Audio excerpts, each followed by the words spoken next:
Making this video because I got a question from a subscriber uh, who has written about this particular thing. So I'll read it out what she has written and then I'll be answering it. So this person said that I'm sorry for asking again, but I wanted to ask if I'm in a phase where my SP never texts me, calls me, and if I initiate, he just cuts it off after 2 to 3 replies. Should I still initiate contact? Because this is my assumption. Every time I go to text him or feel like texting him, that he does not want to speak to me, and it kind of hurts honestly, and I fold back. I saw in a video you say you smiled at your SP no matter what. Though this is a different situation, what should I push through? Okay, so let me tell you about why I mentioned that smiling thing. So basically, if you, I don't know if you follow certain spiritual gurus or not, but at that point of time, before I came across this SP manifestation community, I wanted some peace from this situation because I was in a very bad place. Like, I didn't know how to actually control myself, especially because the person who I trusted the most, who is my best friend, is not talking to me. So that is the reason. Uh, that is the reason. Like, I tried everything from my way to make things right, but he was not ready to give things a chance. So, and he was very adamant of not giving it a chance. So that's something which honestly hurt me a lot. And I still remember, like, it was raining, like, we were in college at that point of time because it happened some years back. It was raining and I was following up from almost, like, it was at least around 1 kilometer. I kept following up and he was saying, why are you following me, don't follow me, and all that kind of stuff he was saying. But you know, when you see it as a women's perspective, they are always concerned about the relationship. They're never concerned about their self-respect or anything. At least I've been one of those people who have always been concerned about my relationship more than anything else. I feel like I've actually seen, like, my parents, one of the parent craving the other partner of them, and I've actually seen, and I'm sorry I'm getting emotional, but I've actually seen them craving for the other person. And that's something, like, one thing which I learned from them is not to chase someone. But also the second thing which I felt, like, if you don't make things right at that point of time, it might I don't know, that was a limiting belief which I had, that if I don't solve things at that moment itself, it might never solve. And that is something which even any logical person would say, that you need to solve things, especially if something happened with your partner, and you should try to solve it then and there itself. But the problem with this philosophy is that you're too much in a haste, you're too much in a rush to try to make things right, and humans are not robots. And that's what something I learned, that my SP is also not a robot. Maybe something hurt him, maybe something happened, or maybe he had to process something and he had to go through his own process. So that's the thing. But the problem with this was, I was still stuck on this concept of he needs to go through his own process, and that process has taken 3-4 years, and I still feel like my relationship got better, but the actual manifestation, that is still unfolding. So that's where I found out few months back that I was in a waiting phase. Like, waiting phase as in, like, not in a waiting, like, because here you're not waiting for someone, you're just, that this is yours, and it is unfolding. That's how we see things. That is what the perspective is. So if someone in the 3D comes and tells you you're waiting for someone, you're like, where the fuck am I waiting for someone? Because you're not.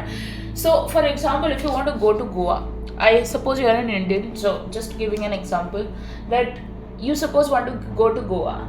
You are waiting for a train which you can go to Goa. Now, waiting means you are waiting for that train to come. You leave everything else. You don't focus on your career. You don't focus on yourself. You don't focus on your glow up. But you just keep on waiting for that train, and you might not eat. You might not drink. You might not drink water. I mean, you might not drink. You might not do anything which suits your soul. Why? Because you're waiting for this person. And I feel like I can give you an example of this also. So when my brother and my sister-in-law had a breakup, She was not doing anything. She was in a waiting phase. I am not in a waiting phase because I enjoy my life. I do whatever I have to do. Because you know what? When my SP was not there with me, he was enjoying his life. He was actually enjoying his life when he was in college. He went out with other people. He went out with girls also, actually. Like, went out means, I don't mean it in a relationship kind of way, but he kind of flirted with girls and he did everything which he wanted to. I didn't do it because somewhere I had this loyalty towards him. And second thing is that, like, I didn't see enjoyment as flirting with people. For me, fun doesn't mean that I have to literally go and do something with someone else. And I'm not trying to shame anyone's definition of this, but I'm just saying, because there's a certain thing which girls cannot do, and there's a certain things which guys can do. And I think that is very much in society has trained people to do that. I don't mean that every girl or every guy would do the same, because nowadays a lot of people are doing everything, and guys are real sweethearts when it comes to loyalty. And I've seen girls what they're doing behind the back. I mean, I've seen the good girls and I've seen the worst girls. So I'm not generalizing anything, but what I mean to say is, for me, enjoyment was not flirting with people. For me, enjoyment was not physical intimacy with people. For me, I didn't even go and eat with people, like a group of people. I didn't even go to parties, like parties as in not drinking parties, but parties in general. I don't know. Like, at that point of time when this happened, like when I was not in a talking phase, in a no contact phase completely with this person, and he used to be in my college. So when you when yeah, I think mistook me by this, that I see him every day and I'm still smiling at him. No, it was at that point of time things was very, very bad, and the only way I could make it right was to smile at him. And actually, this advice was given by, I don't know, like, do you know there is a speaker named Shivani? She is actually, I don't know, like, I used to check her videos very long back. She was a very peaceful speaker. Like, if you want internal peace, you should go and check her videos. So she's a very good speaker. So BK Shivani, okay, so she's BK Shivani. So she told one of these things that how much courage would it take for you to go and smile to a person who doesn't smile back at you, or who is stubborn to find faults in you, even when you have done so many good things for them. So I think I followed that, and I still follow it with everyone. It's not just with my SP, I still follow it with everyone. Now, coming to your situation, when you're saying things like you try to initiate contact and you have this basic assumptions that somehow it's not going to go well, the best advice I can give you is, don't initiate contact. Why? Not because initiating contact is some kind of action and you want your SP only to initiate actions. I'm not saying with that limiting belief. I am saying, don't initiate contact because you have this assumption that things are not going to go right. Until you rectify that assumption that things can go right or things are right, or until you rectify this assumption of whenever I talk to someone, like, I have this assumption, like, I feel like the last time I talked to my SP in a proper way was 1.5 months back. He had called me, and one more time he had messaged me. And since I used to affirm that he sends me loving text messages, he sent this one line: do you want to talk to me about someone? I just felt like I got my friend back. So that's something, like, we do talk sometimes, but it's not like regularly or something like that. And since last 2 years we had been talking, but it was like once in a week and things like that. So when I proposed him to marry me, he stepped back and he went into his own den or shell, whatever you can say. And after that, things are not so regular, I would say.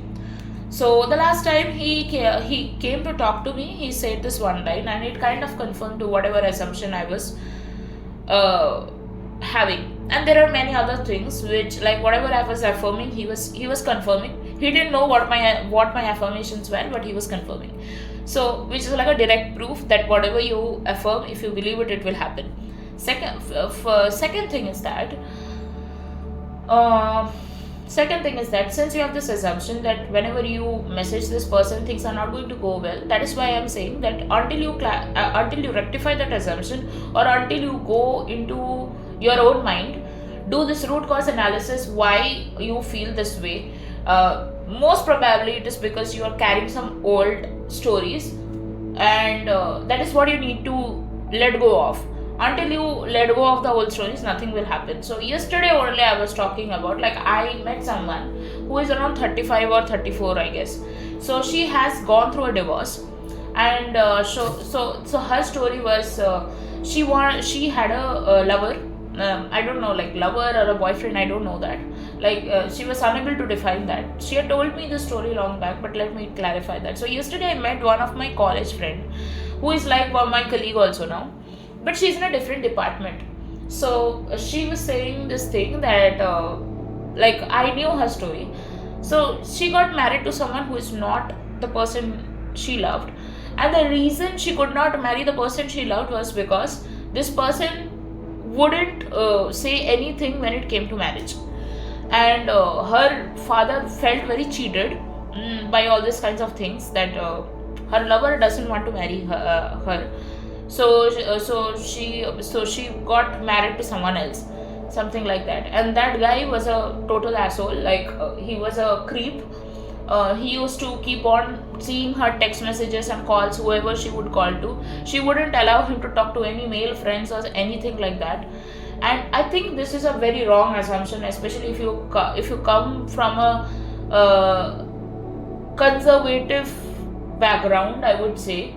That, not just conservative background, maybe you are not conservative, your family is not so conservative when it comes to talking to the opposite genders, but maybe somewhere you have this assumption that, if my partner is talking to an opposite gender, then that means something is going on with them. I think even my SP had this kind of thing. So his family is chill, he is also chill, but somewhere he had this assumption that if I am talking to someone, some male person, then there's something is going on. Like, he wouldn't tell me that, and he also wouldn't doubt on me, but somewhere he had this assumption. So I remember, like, when we went on a trip together or somewhere, before we got together, like, officially got together, he actually randomly told me that, somebody was asking me, in the college group, do you have a boyfriend? So before even I could answer, my SP told at that point of time, because he was my best friend. He's still my best friend. So he told someone in the group that, oh, she has many boyfriends. And the kind of, I could have just blown it off saying he's joking, but the way he said it, it made me feel very bad. That, he thinks that I have affairs with everyone. So that's something I feel like he needs to correct his own assumptions about me. But, uh, apart from this, I would say that, I don't know, I just lost my track. So basically, I would want to say that, see, everyone has a reason of why they have a wrong assumption about something. So yesterday only I was talking to someone. This person was telling me that when you are about to be 30, you have this baby kind of feeling that I want a baby, I want a baby, I want a baby. And I was also feeling the same, because I am about to be 30. I'm not 30, but I'm about to be 30. So I was feeling this way. And I have been manifesting marriage for last 2 years, I would say. So this is something like, it's normal. Like, some people's system are fast, like they would want, since 18, since they turn 18, of wanting a marriage. And somebody would want marriage very late, somebody would want babies very early, somebody would want babies very late. Now this person is 34, she's divorced, and she doesn't have anyone. Her parents are like, go and find someone, love them and then marry them. So this is what her parents are saying, but she's not getting anyone. It's like you cannot go just in the market and see, like market as in like you cannot just go in your office or your college or whatever it is, like wherever you are based on. You cannot just go and see, okay, will you date me? It doesn't happen that way, right? And so her parents are like, go and find someone else and marry them, because I think the last time she married was a arranged marriage, and that didn't go well. That didn't even last 3 days, and then she got divorced, and she had to suffer that divorce after effects for next 2 years. So that's what her story is. And she was saying this one thing, that when you get when you are near to be 30, you get this baby fever kind of thing, that like not a temporary thing, it's a permanent thing actually, that you want this very bad, you want a baby. So I feel like I was feeling her and she was feeling me, so that's kind of thing. So I spoke about this in my shorts, and I didn't even give that I mean, I worried for some time, like I'm about to be 30, when will things happen and all that kind of stuff. And I knew that if I persist on it, then some negative moments would come. So I told myself that I've left everything to God. Everything would take care of itself, and I try to divert it. Today morning only, I got the after effects of what I put my awareness on. So today my parents started saying that, when will you get married, when will you have babies, you don't have anyone, and etc, etc, etc. So you see how those assumptions actually plant your reality. So if you have this assumption, you're texting someone and they are not going to take up properly, obviously he will conform to that. And one more thing, I also text my partner, but I have this assumption that he loves reading my messages. So that's the difference between you and me taking action. One more thing I would like to address in it, which you have written here, and let me see. Does not want to speak to it. So you are getting hurt because of your own assumption. It's not because he's stubborn to hurt you. You are having a wrong assumption that if you message him, he is not going to entertain that. Then why are you even messaging him? Because until and unless you drop this will keep on repeating. I'm being serious about this. And I saw in a video you said you smiled at your SP no matter what, though this is a different situation, but should I push through? Please don't push through, because until and unless you drop that assumption, you're not going to get the result you want. So even like I've seen some of my clients being very lazy while manifesting. They will not specify. So they will affirm that my SP is calling and texting me non-stop. So some standard affirmation dialogue they will do, but they are not being specific about what they do. Like even in my own experience, I've seen this. What happens is, like for example, I was also affirming the same thing, and then what happened? He called me, he messaged me, but he said things which totally put me off. So until and unless you specify what you want, the same things are going to repeat itself. So what I did was I started affirming. He texted me, loving texting. He's non-stop calling me and texting me with loving text messages, wherein he supports me, he guides me, he's my confidant, he's always there with me. So until and unless you do these things, if you are lazy about things, that no, okay, let it just go. And also what I feel is, this is just a small feedback to you, I feel is your focus is totally on the negative things. So if your focus is always 24/7 on the negative things, you will keep on manifesting that. So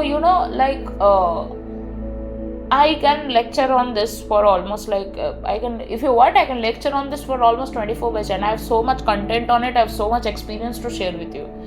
But the only way you can get the positive results or favorable result is to use those tools in your favor.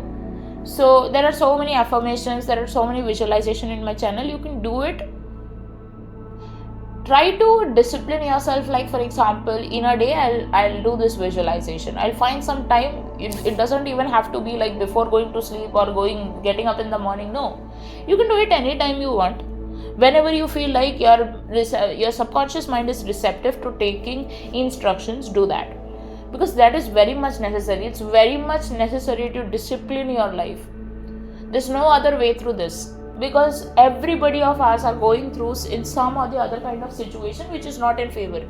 You might be going through a situation which in your age isn't about marriage, but for me it is about marriage. It is about, when will you do babies, and etc etc. So there are a lot of things, and especially because we are Indians, and I suppose you're an Indian, there are a lot of society things which you will have to hear and bear through, and you will have to still, your willingness to come above those things has to be greater than what is happening to you. I'm sorry, I'm being very blunt when I answer it, but it's for your good, because I feel like I've learned a lot of things in a very hard way. So I've been doing this for a while, and I don't know if you went through my videos, all of those videos. So I proposed my SP for marriage. My parents proposed, they didn't propose him, but they asked him to marry me. And then my uncle auntie asked him to marry me. He wasn't aware that my uncle was also there in the call. But there's so many things which has happened. So all of them led to negative results. And they are now after me that he will never come. That you go find someone else, or else you're just wasting your life. Why are you sacrificing your happiness and all that bullshit? Why? Because somewhere I have that insecurity. Because somewhere I have this insecurity that I will forever stay alone, and I try to fight with that assumption, because that's something which is there.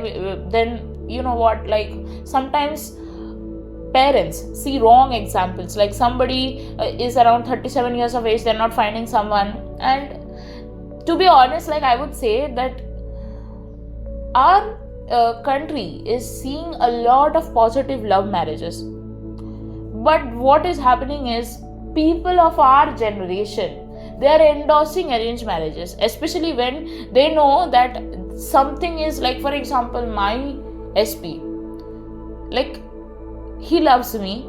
He's the only person who would, I feel like he loves me like anyone in this world. He would do anything for me. But when it comes to marriage, the first time he told a negative thing, he didn't accept the proposal. He tried to, give weight to that no by speaking nonsense things, you go and marry whoever your parents arrange, and etc. Then he started giving examples of his sister who was also in the same phase like me, and how he went against his sister and got her married to someone else. And I don't know what the story is, but that's what he told me. And I was having fights with this person, thinking oh my god, you did this to your sister? You did this to your own sister? And I started feeling so much for her, because I felt like she might have gone through the same thing which I am going through, and I really felt empathetic towards her. But the thing is, the more you think about those things, the more it is going to inflate in your mind. So you got to stop it. That's all.